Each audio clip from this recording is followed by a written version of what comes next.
There's been a lot of hoo-ha, or as Al Pacino would have said in that wonderful film, Scent of a Woman, there's been a lot of hoo-ha about the Harry and Meghan interview on Oprah Winfrey last night.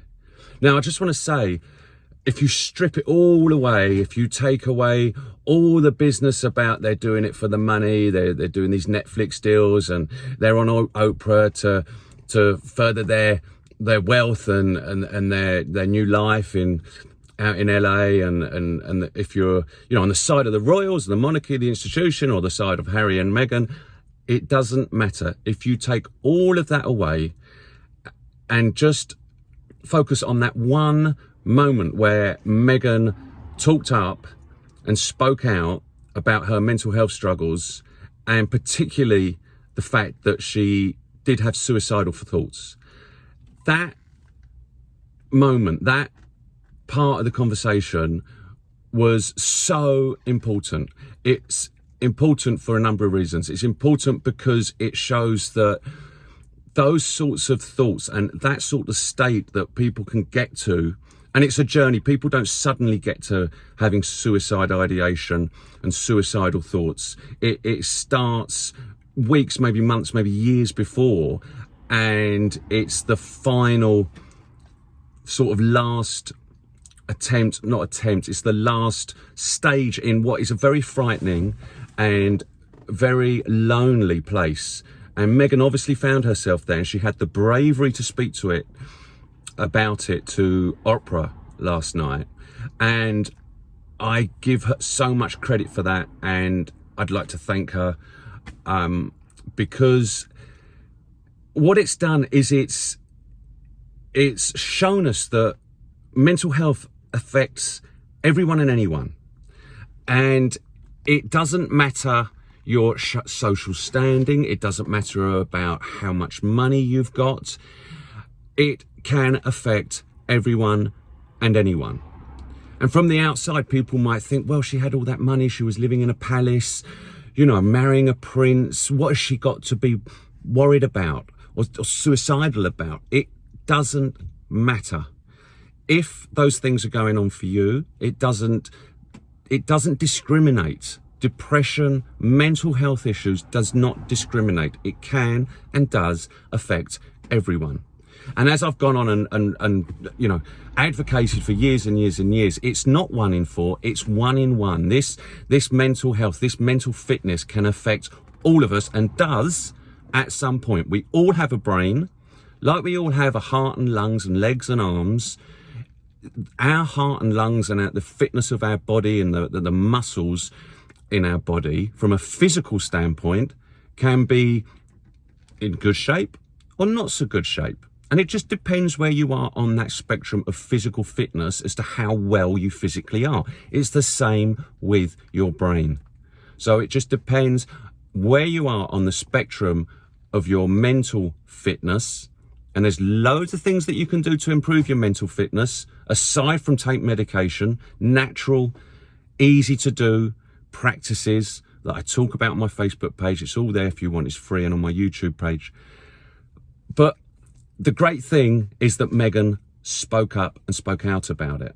And I want to just go through a do's and don'ts if somebody might come to you in that dire situation that they find themselves where they have been having suicide thoughts, and they open up to you as a friend, as a partner, as a relative, whatever it may be. What you mustn't do is say, oh, don't worry about it, you'll be okay. Or look at all the things you've got to live for. That doesn't mean anything at that point when you're thinking those thoughts. It's irrelevant. The wealth that you have, the loving family that you have, all the good things in your life, that's irrelevant. You can still have these suicidal thoughts and suicide ideation, which can manifest itself in a number of ways. What you should do, and if you do find yourself in a situation where somebody comes to you, say to them, that must be awful.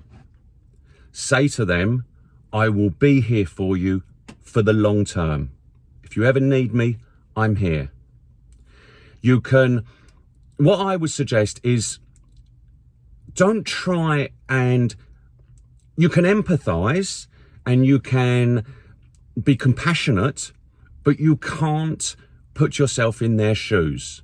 You will not know what it's like for them. So do those two things and signpost them to professionals that can help.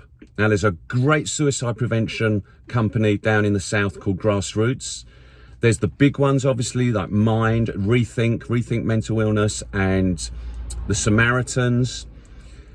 And ask them if what they've done in terms of mapping out those suicidal thoughts that they may have been having. So if they answer, the more detail in their answer will flag up warning signals to you as the receiver of this information. So if they've detailed a plan and they've worked it out, they've Googled, whatever they've done, the more detail they've got into how they will actually do it, the more concerned you need to be. Now, I know from personal experience, this is hard. This is a really, really hard subject. It's taboo and it's not talked about enough. And that's why it's so great that Megan did what she did last night. From my own personal experience, I had suicide ideation and suicidal thoughts for a few years. Nothing ever amounted to anything, but I did have suicidal thoughts. And there was one occasion where I did open up to some friends, and I overheard an hour or so later, one of them say to the other person, "Oh, he's just looking for attention." So if you're that person that is having suicidal thoughts, don't be too disheartened if people don't take you seriously, because that, unfortunately, will happen. But do take into consideration the fact that there are professionals out there that you can reach out to. So I urge you, if you are in a dark place like that, reach out to the professionals that can help. They really do. And don't suffer in silence. Don't suffer in silence. There is always somebody there. It may take a few tries at asking a few different people, but there will always be someone that you will find that you can talk to and feel better about and start getting on the road to recovery. Now, I know for me, the big thing for me was I didn't want to upset my mother and worry family members. Now, looking back on it in retrospect, I now know that my mum in particular is proud of what I've done. And also I know the more I talk about what went on for me, the easier it gets. So if you are struggling, take that first step.